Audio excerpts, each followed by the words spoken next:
Apa kata Nabi? Jangan engkau pukul. Biarkan dia selesai kencingnya. Ambillah satu gayung air, siramlah di tempat kencingnya sampai hilang baunya. Lalu di ujung hadis di situ Nabi menyebutkan kita ini atau aku ini, maksud Nabi adalah dibangkitkan untuk memudahkan urusan, bukan untuk mempersulit urusan atau memohon untuk diputuskan silaturahim. Lalu Rasulullah mengatakan, malam yasta'jil, juga jangan doa dalam keadaan isti'jal, itu selama mereka tidak tergesa-gesa. Jangan tergesa-gesa dalam berdoa. Qila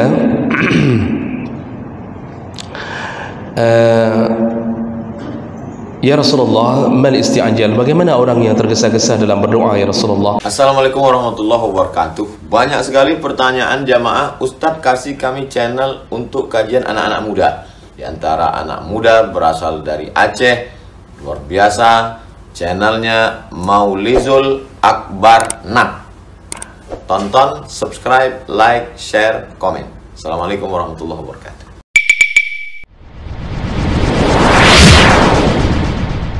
Assalamualaikum warahmatullahi wabarakatuh.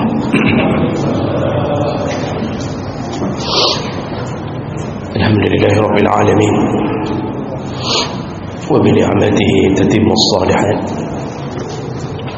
Asyhadu an la ilaha illallah wahdahu la syarika lah, wa asyhadu anna Muhammadan 'abduhu wa rasuluhu al-karim. Allahumma shalli wa sallim على نبينا وسيدنا المصطفى محمد وعلى آله وأصحابه أجمعين. أما بعد، رب اشرح لي صدري ويسر لي أمري واحلل عقدة من لساني يفقهوا قولي. Segala puji bagi Allah, kemudian salawat dan salam kepada Rasulullah, kepada keluarga dan seluruh sahabat-sahabatnya. Bapak-bapak dan ibu-ibu, jamaah salat maghrib dan isya yang Allah muliakan insyaAllah, kita masih membahas adab berdoa. Di pertemuan yang lalu kita sudah membahas di antara adab berdoa adalah memuji-muji Allah dengan menyebut-nyebut nama-namanya atau sifat-sifatnya. Jadi memperbanyak mengulang-ulang puji-pujian terhadap Allah dengan menyebut-nyebut asma Allah atau sifat-sifat Allah. Jadi ketika berdoa itu perbanyaklah mengulang-ulang asma'nya, seperti Ya Rahman, Ya Rahim, Ya Ghafur, Innaka Antat Tawwab Ar-Rahim. Contohkan dalam salah satu doa ketika Lailatul Qadar, kita menyebutkan Innaka Afuwun Karim, sungguhnya Engkau Maha Pemaaf, Engkau yang mulia, Tuhibbul Afwa, Engkaulah yang menyukai maaf. Fa'fu anni ya Karim, maka ampunkanlah aku, maafkanlah aku wahai Tuhan yang mulia. Jadi berulang-ulang itu, Afuun, Karimun, kemudian Karimun. Itu disuruh perbanyak ketika berdoa, menyebut-nyebut asma Allah Subhanahu wa taala. Kita sudah jelaskan panjang lebar, Allah bukan ingin dibangga-banggakan dengan namanya, tapi Allah, karena Allah tidak perlu pujian itu, karena Allah memang sudah maha tinggi. Dia yang perlu pujian itu kan yang rendah-rendah. Ya, kita ini hidup ni kan yang gila dengan pujian itu kan yang biasanya levelnya yang rendah-rendah, itu berharap-harap untuk dipuji. Allah itu bukan ingin pujian itu, tapi Allah ingin melihat sejauh mana kita merasa diri menjadi hamba. Ya, kita mengenal tidak siapa yang kita sembah. tahu tidak bahawa Allah adalah Tuhan kita? Baik. Kemudian juga kita sudah bahas, ini sekedar mengingatkan ulang mungkin bagi yang tidak hadir. Dan dulu kita juga sudah bahas ketika berdoa adabnya, yaitu al-azam wal jazam, harus yakin dengan doa itu. Jadi tidak boleh ada keraguan-raguan. Nabi menyebutkan tidak boleh seseorang berdoa Allahumma ighfirli in syi'ta, ya Allah ampunkan aku kalau engkau menginginkannya. Tidak boleh. Allahumma arhamni in syi'ta, sayangilah aku kalau engkau mengkehendakinya atau menginginkannya. Tidak boleh. Itu membuat seakan-akan Allah tidak mampu untuk menjawab doa kita. Kalau minta kaya, minta saja. Jangan bilang, ya Allah kayakan aku kalau engkau mampu ya Allah. Itu tidak boleh. Karena malah itu menunjukkan kita merasa Allah tidak mampu. Sedangkan Allah malikal mulki, Allah lah rajanya, diraja. Apapun yang kita minta, kata Nabi, kalau dikabulkan Allah, maka tidak mengurangi pembendaharaan atau khazanah Allah, kecuali hanya bagaikan setetes air di tengah samudra. Dikabulkan apapun permintaan kita, itu tidak mengurangi apapun. Bapak kalau lihat istana Raja Brunei, istana Raja Brunei, itu istananya terbesar, termasuk yang terluas dan terbesar. Istana presiden atau istana raja terbesar di dunia. Kamarnya saja 1000 kamar. Itu belum lagi berbagai macam mobil, lebih 200, mungkin hampir 1000 mobil kalau saya tidak salah, dengan harga yang paling tinggi per mobilnya. Jadi yang tidak ada pada manusia biasa, ada pada Raja Brunei. Dan semua itu diberikan Allah, tidak mengurangi apapun yang Allah miliki. Maka minta saja sama Allah, minta terus yang kira-kira sehebat-hebat permintaan kita. Cuma nanti Allah mengabulkan sesuai dengan versi Allah, bukan versi kita. Nabi Sulaiman dikabulkan permintaannya untuk minta kerajaan yang tidak pernah ada sebelum dan tidak akan ada sesudah, dikabulkan oleh Allah karena Nabi Sulaiman adalah hamba yang Allah tahu bahwa dia akan bersyukur. Maka kan keluar kalimat Nabi Sulaiman, hadza min fadli rabbi, semua ini pemberian Allah. Tapi kita enggak diberikan. Kalau minta macam-macam yang terlalu tinggi enggak diberikan, karena nanti malah menyebabkan kekufuran. Nanti jadinya seperti Qarun. Makanya habis minta jangan pikir Allah enggak kabulkan, Allah kabulkan, tapi versi Allah. Karena Allah tahu engkau kalau kabulkan engkau jadi bangsat. Makanya enggak dikabulkan. Biar kita tetap berada di masjid-masjid, biar tetap solat jamaah. Sudah puluhan tahun minta kaya, enggak kaya-kaya, tetap dengan getangin. Sudah dengan sepeda, dicuri lagi sepeda kita. Kenapa enggak dicuri yang punya orang kaya? Kan begitu, supaya kita tetap bersama Allah. Itu biarkan Allah. Jadi yang permintaan kita yang kaya itu di mana disimpan? Nanti di akhirat. Dibongkar celengannya di akhirat. Di sanalah kita dikayakan Allah Subhanahu wa taala. Baik. Itu yang kita ini saya selalu mengulang supaya pertama bagi yang hadir mengingat kembali, bagi yang tidak hadir tidak terlepas materi yang kita kabarkan di minggu yang lalu. Kita sambung.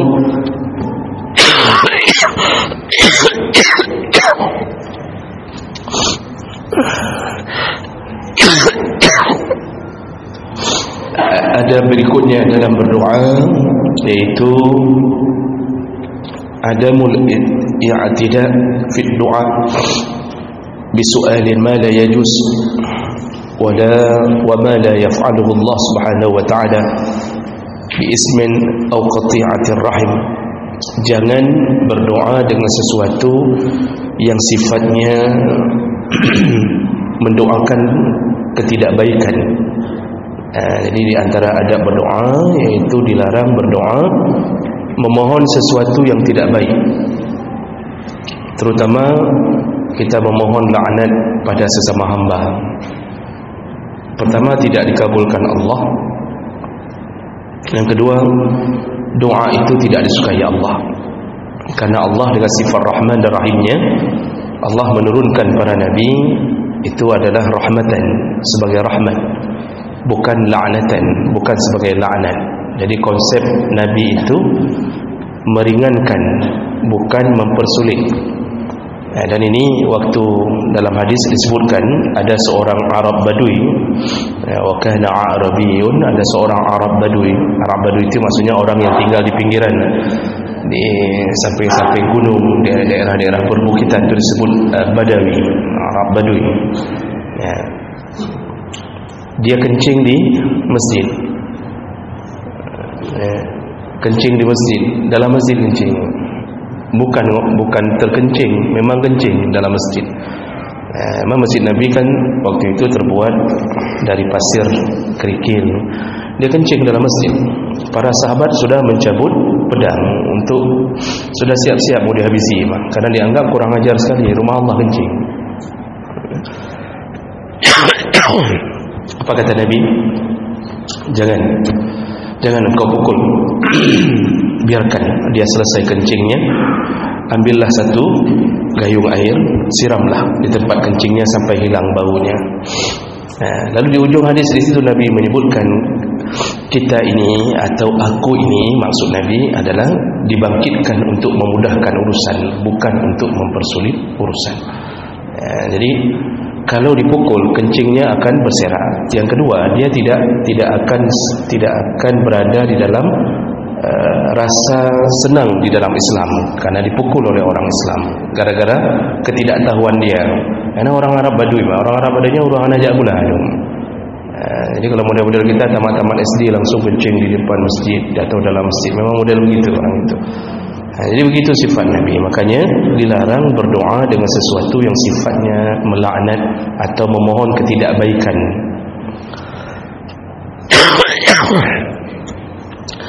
Nabi pernah mengatakan dalam hadis yang sahih, ketika seorang melaknat orang lain, jadi laknat itu berbentuk makhluk Allah. Ketika seseorang mengirimkan laknat dalam doanya pada orang lain, atau dia melaknat orang lain, apakah dalam bentuk doa, caci maki, maka laknat itu pertama sekali akan naik ke langit.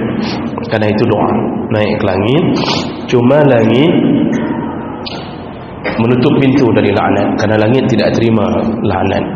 Apapun bentuk laknat, langit tidak menerimanya. Jadi ditolak, lalu kemudian laknat itu menuju ke orang yang dilaknat. Orang yang dilaknat. Kalau orang yang dilaknat itu layak menerima laknat, maka jatuhlah dalam catatan amal orang itu. Jadi kalau layak menerima laknat, maka jatuh ke dalam catatan amal dia. Siapa saja apa contohnya? Yang disebutkan Nabi apa saja? Orang-orang yang terlaknat, itu banyak hadis. Di antaranya Nabi mengatakan, ittaqu al-la'anain, bertakwalah kamu atau takutlah engkau menjadi dua orang yang dilaknat. Siapa dia? Yaitu yang buang hajat di bawah pohon dan buang hajat di tempat berlalu lalangnya orang ramai. Jadi buang hajat di jalan. Itu kan ada kotoran, kalau kita lewat terinjak kotorannya, terlihat kotorannya, kita laknat dia. Kita bilang kurang aja, bebruk punggung, misalnya kita bilang, semoga busuk punggungnya. Itu bentuk laknat. Tapi ternyata karena Nabi melaknat perbuatan itu laknat itu masuk. Makanya nanti terjadi itu hasil laknat dari orang itu sesuai dengan apa yang dilaknat oleh Nabi.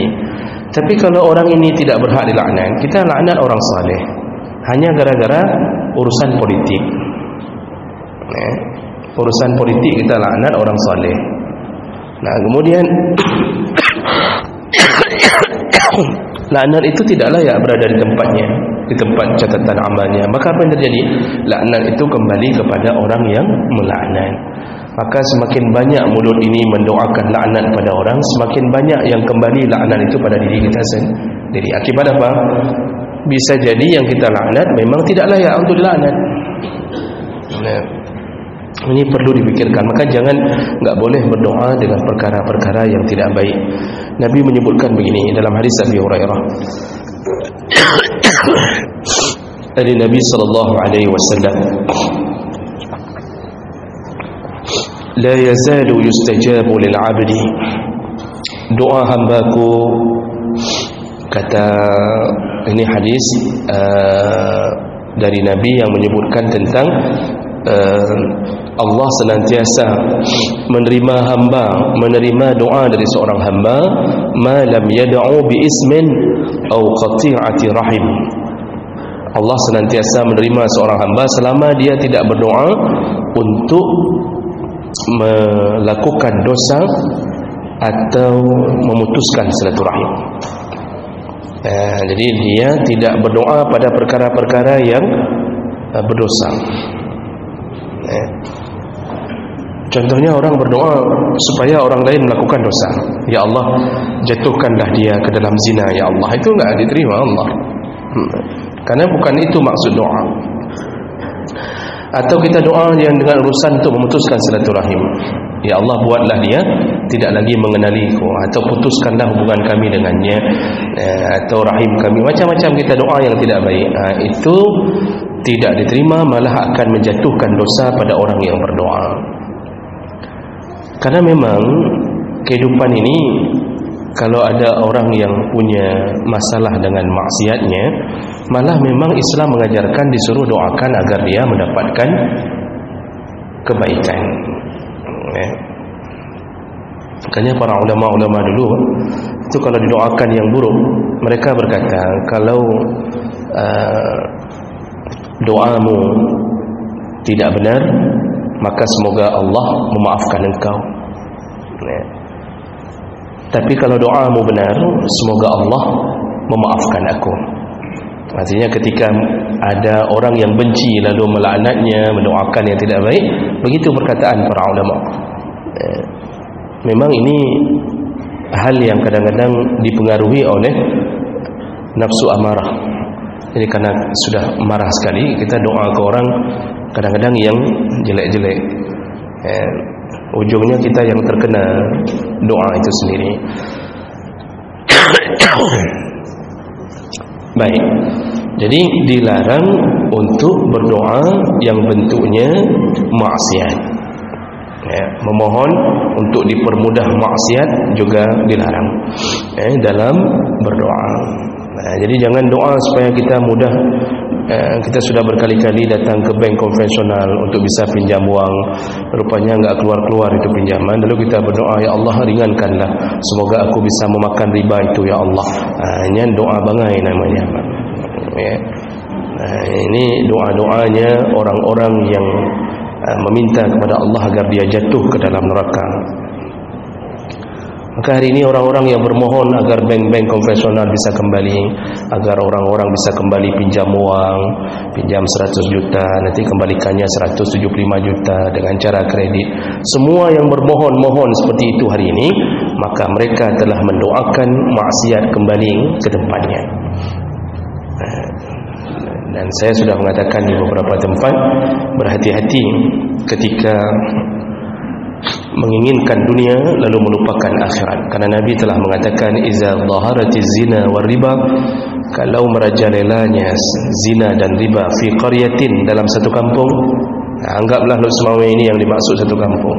Kalau merajalela zina dan riba, kalau dua perkara ini telah bersatu dan merajalela. Maksud merajalela, enggak ada lagi amar ma'ruf nahi munkar. Pemimpin diam, ulama hanya buat-buat rapat saja. Jadi para ulama buat rapat, pegat ni, pegat J, yang melihat di lapangan, mencegah amar, mencegah yang mungkar, itu tidak ada lagi. Ketika saat itu telah terjadi, Nabi mengatakan, faqad ahallu anfusahum bi'azabillah, mereka telah mengundang azab Allah ke tempat mereka. Jadi sebaiknya kita jangan undang kembali. Oh, masalah bank-bank syariah tidak terlalu syariah, perbaiki. Itu yang perlu diperbaiki. Kalau ada bank-bank yang hanya menulis syariah tapi kerja di dalamnya masih seperti konven, itu yang diperbaiki. Bukan mengundang yang benar-benar tidak bisa disyariahkan. Baik, itu di antara adab berdoa. Jangan berdoa dengan sesuatu yang berbau maksiat. Kemudian adab berikutnya,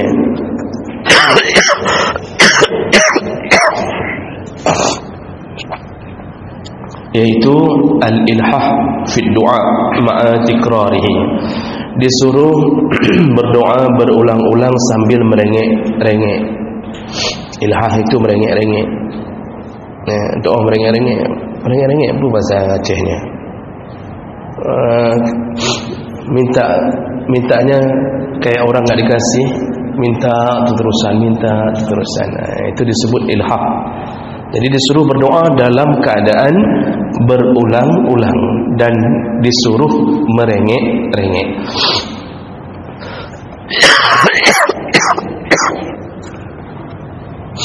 Rasulullah sallallahu alaihi wasallam menyambung hadis tadi. Setelah Rasulullah mengatakan jangan doa dengan yang bentuknya dosa atau memohon untuk diputuskan silaturahim, lalu Rasulullah mengatakan malam yasta'jil, juga jangan doa dalam keadaan isti'jal. Itu selama mereka tidak tergesa-gesa. Jangan tergesa-gesa dalam berdoa.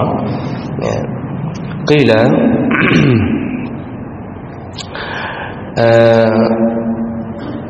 ya Rasulullah, mal isti'jal, bagaimana orang yang tergesa-gesa dalam berdoa ya Rasulullah?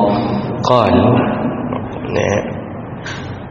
Rasulullah menjelaskan, yaitu orang yang berdoa itu berkata, yaqul qad da'awtu wa qad da'awtu falam ara yastajibu li. Aku sudah doa berkali-kali, kali belum berdoa, baru kali berdoa, orangnya kali berdoa. Sudah 2 tahun saya berdoa, belum dikabulkan juga. Itu sudah masuk isti'jal. Sudah masuk isti'jal. Fayastahsiru 'inda zalika wa yad'u du'a. Lalu dia merasa tidak dikabulkan, seakan-akan dia menyesali dia berdoa, lalu dia meninggalkan doa. Nah, ketika kita tinggalkan doa itu, disitulah ditutup pintu pengabulan. Kenapa? Kita telah masuk ke dalam sifat tidak percaya lagi dengan Allah. Padahal tidak ada sesuatu yang lebih jujur kecuali Allah Subhanahu wa taala. Nabi pun Allah buat dimaksumkan, dioperasi 2 kali, itu sampai menjadi manusia yang tidak berselimut dosa. Makanya Allah mengatakan tentang dirinya, wa man ahsanu qawla. Sebentar, ada 2 ayat, Pak. Punya tengah batuk 2 je.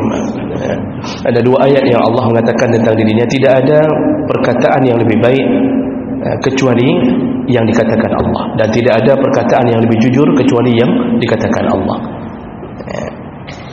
Artinya Nabi jujur, tapi dijujurkan oleh Allah. Kalau Allah sejatinya memang jujur. Makanya kalau kita sudah tinggalkan doa karena merasa tidak dikabulkan, di situ kita sudah mulai merasa ternyata Allah enggak amanah kok. Apa juga dibilang kabulkan doa, kok enggak ada. Kita sudah minta doa semoga diberikan anak oleh Allah, sudah 10 tahun perkahwinan enggak diberi. Lalu dia mulai berkata kepada teman-temannya, sudah capek saya berdoa, sudah 10 tahun enggak dikabulkan juga. Aku mau doa deh, enggak mau saya doa lagi, sudah cukup. Apa doa-doa enggak dikabulkan, ngapain doa? Itu begitu terucap dan merasa kalimat itu, disitulah diputuskan doa, enggak dikabulkan lagi. Berarti dia bersuudzon kepada Allah. Padahal Allah punya cara, Allah punya skenario sendiri untuk membahagiakan kita. Mungkin ditunda 10 tahun pertama, bisa jadi kita tidak siap untuk menerima anak. Bisa jadi kita ini orang yang mungkin akan membuat maksiat di atas anak kita. Bisa jadi kita disuruh ikut pengajian dulu 10 tahun supaya siap menjadi orang tua, baru tiba-tiba istrinya hamil. Macam-macam skenario Allah atas kita. Nabi Ibrahim saja berdoa 80 tahun lebih untuk mendapatkan seorang anak. 80 tahun itu Nabi, Pak. Nabi Ibrahim itu kan sebelum menikah dengan Siti Sarah sudah teruji kesetiaannya kepada Allah sampai dibakar, kan belum kahwin tu, dibakar demi kesetiaannya kepada Allah. Tapi enggak dikabulkan doanya 80 tahun untuk minta anak. Memang kita baru 10 tahun menikah, nanti tunggulah 70 tahun lagi. Sambil-sambil dipanggil haji, maka jangan sampai bersuuzon. Oh, enggak diberi juga. Ada maksud Allah di belakang itu. Kenapa Nabi Khidir membunuh seorang anak muda, seorang anak remaja, dibunuh oleh Nabi Khidir. Nabi Musa protes, kenapa engkau bunuh orang yang tidak, anak-anak yang tidak ada dosanya? Sampai Nabi Khidir menjelaskan di ujung, Allah mengilhamkan kepada aku, anak ini disuruh bunuh. Kalau tidak dibunuh, dia akan mengkafirkan orang tuanya. Dia akan kafir, lalu dia akan membawa orang tuanya kepada kekafiran. Maka disuruh habisi di masa sebelum baliknya, agar dia tidak kafir, orang tuanya pun tidak kafir. Itu berarti apa? Cerita tentang Allah punya skenario di atas takdir yang dibuatnya sendiri. Makanya doa itu jangan putus asa, berulang-ulang. Berapa kali berulang-ulang? Ya bertahun-tahun. Nabi mengucapkan kalimat yang kalau beliau minta sesuatu yang penting, beliau selalu mengulangnya salasan, 3 kali. 3 kali ulang. Itu dalam sekali ucap 3 kali. Nanti bertahun-tahun minta saja kepada Allah. Maka Allah sudah dengar, Allah sudah tahu. Cuma Allah akan menentukan kapan waktu yang tepat untuk diberikan jawaban doa itu. Jadi